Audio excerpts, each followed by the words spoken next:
अस्सलामुअलैकुम स्टूडेंट्स। आज हम MGT 510 का लेक्चर 12 स्टडी कर रहे हैं, जहां हम क्वालिटी फिलॉसफी से क्वालिटी को समझने की कोशिश करेंगे। तो चलिए शुरू करते हैं। क्वालिटी मैनेजमेंट की दुनिया में कुछ लोगों ने बहुत बड़ा रोल प्ले किया। इनमें W. एडवर्ड्स डेमिंग, जोसेफ चुरान और फिलिप क्रॉस्बी बहुत मशहूर हैं। इन लोगों ने सिर्फ क्वालिटी को मेजर करने की बात नहीं की, बल्कि ये भी बताया कि क्वालिटी को मैनेज कैसे किया जाए और इम्प्रूव कैसे किया जाए। सिंपल वर्ड्स में टोटल क्वालिटी का मतलब है कि ऑर्गेनाइजेशन अंदाजे से काम ना करे, बल्कि कुछ स्ट्रॉन्ग प्रिंसिपल्स फॉलो करे। आज हम इन्हीं आइडियाज में से खास तौर पर डेमिंग की फिलॉसफी को समझेंगे, क्योंकि उनका असर मैनेजमेंट थिंकिंग पर बहुत गहरा रहा है।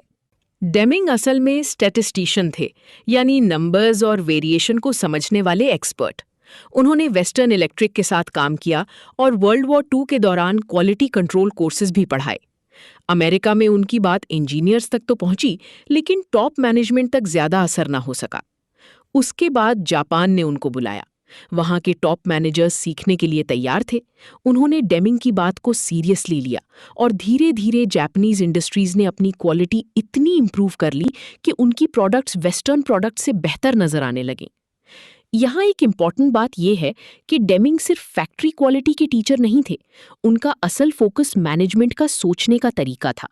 इसीलिए उनकी फिलॉसफी आज भी सिर्फ प्रोडक्शन में नहीं, पूरी ऑर्गेनाइजेशन को समझने में काम आती है। डेमिंग ने क्वालिटी को एक छोटी सी फिक्स डेफिनेशन में बंद नहीं किया। उनका सिंपल आइडिया ये था कि प्रोडक्ट या सर्विस तब क्वालिटी रखती है जब वो किसी के काम आए और मार्केट में उसकी अच्छी और सस्टेनेबल वैल्यू हो। उनके नजदीक पुअर क्वालिटी का सबसे बड़ा रीजन वेरिएशन है। वेरिएशन का मतलब है फर्क, यानी चीजें एक जैसी ना रहना। सोचो, अगर मशीन से बनने वाले 2 पार्ट्स साइज में थोड़े थोड़े अलग निकलें तो असेंबली ठीक नहीं होगी। इसी तरह सर्विस में अगर हर कस्टमर को अलग लेवल का एक्सपीरियंस मिले तो ट्रस्ट खराब हो जाता है। इसलिए डेमिंग कहते हैं कि प्रोडक्ट को डिजाइन करो, बनाओ, टेस्ट करो, बेचो, फिर मार्केट से फीडबैक लो, फिर रीडिजाइन करो। यानी इंप्रूवमेंट एक दफा का काम नहीं, बल्कि कंटिन्यूअस साइकिल है। डेमिंग ने अपनी फिलॉसफी को एक फ्रेमवर्क की शक्ल दी, जिसे उन्होंने सिस्टम ऑफ प्रोफाउंड नॉलेज कहा। फ्रेमवर्क का मतलब होता है एक बड़ा सोचने का मॉडल, जो हमें बताता है कि किसी चीज को समझना किस किस एंगल से जरूरी है। इस सिस्टम के 4 पार्ट्स हैं। पहला, अप्रिसिएशन फॉर अ सिस्टम। दूसरा, थियरी ऑफ वेरिएशन। तीसरा, थियरी ऑफ नॉलेज। और चौथा, साइकोलॉजी। आज हम इनमें से खास तौर पर पहले 2 पार्ट्स को आसानी से समझेंगे, क्योंकि ये क्वालिटी मैनेजमेंट का स्ट्रॉन्ग बेस बनाते हैं। अगर मैनेजर सिस्टम और वेरिएशन को समझ ले तो बहुत सी क्वालिटी प्रॉब्लम्स को सीधा देख सकता है। अब सिस्टम को सिंपल एग्जाम्पल से समझते हैं। सिस्टम का मतलब है ऐसी एक्टिविटीज या फंक्शंस का ग्रुप जो मिलकर एक कॉमन गोल अचीव करें। जैसे मैकडॉनल्ड्स रेस्टोरेंट को देखो, वहां ऑर्डर लेने वाला एरिया अलग है, फूड प्रेपरेशन अलग है, ड्राइव थ्रू अलग है, लेकिन सब मिलकर कस्टमर को सर्विस देते हैं। इंपॉर्टेंट बात यह है कि सिस्टम के पार्ट्स अलग अलग समझ लेना काफी नहीं होता। हमें ये भी देखना होता है कि वो एक दूसरे के साथ कैसे कनेक्ट होते हैं। अगर एक जगह प्रॉब्लम हो तो असर दूसरी जगह भी पहुंच सकता है। डेमिंग कहते हैं कि एम्प्लॉय परफॉर्मेंस को भी इसी तरह देखना चाहिए। सिर्फ ये कह देना कि वर्कर अच्छा है या वीक है इनफ नहीं होता। उसकी ट्रेनिंग, उसको मिलने वाले रिसोर्सेज, उसके सुपरवाइजर की लीडरशिप, काम के बीच डिस्ट्रप्शंस और मैनेजमेंट की पॉलिसीज, ये सब उसकी परफॉर्मेंस को अफेक्ट करते हैं। डेमिंग का कहना था कि मैनेजमेंट का काम सिस्टम को ऑप्टिमाइज करना है। ऑप्टिमाइज का सिंपल मतलब है पूरे सिस्टम को बेहतर बनाना, सिर्फ एक छोटे हिस्से को नहीं। सोचो, अगर परचेजिंग डिपार्टमेंट सिर्फ सबसे सस्ता मटेरियल खरीद ले, जाहिरी तौर पर लगेगा कि पैसा बच गया। लेकिन अगर मटेरियल लो क्वालिटी हुआ तो मैन्युफैक्चरिंग में एडजस्टमेंट, रिपेयर और वेस्ट बढ़ जाएगा। यानी एक डिपार्टमेंट का रिजल्ट अच्छा दिखा, लेकिन पूरी कंपनी को नुकसान हुआ। इसी को डेमिंग सब ऑप्टिमाइजेशन कहते हैं, जब हम छोटे पार्ट का फायदा देखकर पूरे सिस्टम का नुकसान कर देते हैं। इसीलिए डिपार्टमेंट्स को एक दूसरे के अगेंस्ट नहीं लगाना चाहिए, और सिर्फ कोटाज या आर्बिट्ररी कॉस्ट कटिंग गोल्स देने से भी सिस्टम इंप्रूव नहीं होता।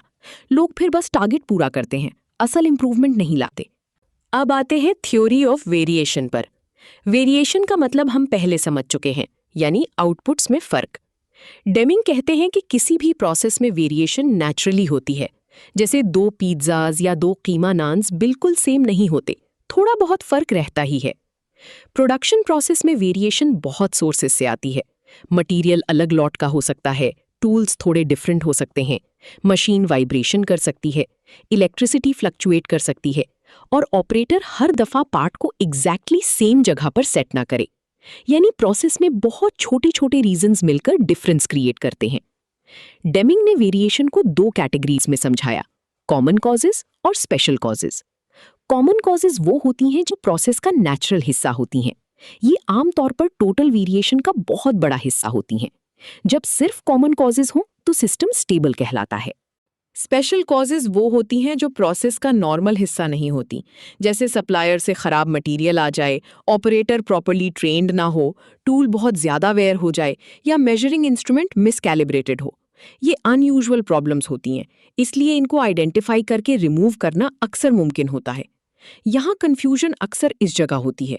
कभी मैनेजमेंट कॉमन कॉज को स्पेशल कॉज समझ लेती है और प्रोसेस में बेवजह चेंजेस कर देती है। इससे स्टेबल सिस्टम और ज्यादा खराब हो सकता है। और कभी स्पेशल कॉज को कॉमन कॉज समझकर इग्नोर कर दिया जाता है, फिर इंप्रूवमेंट का चांस मिस हो जाता है। डेमिंग का पॉइंट बहुत सीधा है। अगर वेरिएशन कम होगी तो प्रोड्यूसर को कम इंस्पेक्शन, कम स्क्रैप, कम रीवर्क और ज्यादा प्रोडक्टिविटी मिलेगी। कस्टमर को ज्यादा कंसिस्टेंट क्वालिटी मिलेगी। और कॉमन कॉजेज को कम करने के लिए सिर्फ वर्कर्स पर प्रेशर डालना काफी नहीं होता, प्रोसेस को बदलना पड़ता है, जैसे machines, methods, materials, measurement system या ट्रेनिंग।